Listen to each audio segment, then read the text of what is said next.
என்ற அன்பு நெறியையும் யாதும் ஊரே யாவரும் கேளீர் என்ற பண்பு நெறியையும் எனது வாழ்வியல் வழிமுறையாக கடைபிடிப்பேன். சுயமரியாதை ஆளுமைத்திறனும் பகுத்தறிவு கூர்மை பார்வையும் கொண்டதாக என்னுடைய செயல்பாடுகள் அமையும்.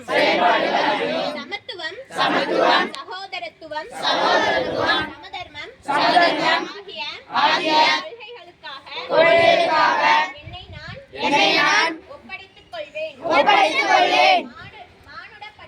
மானுடப்பற்றும் மனிதாபிமானமும் இது இரத்த ஓட்டமாக அமையும்.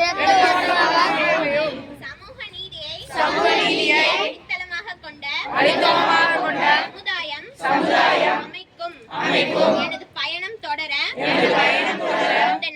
இந்த நாளில் உறுதியேற்கிறேன்.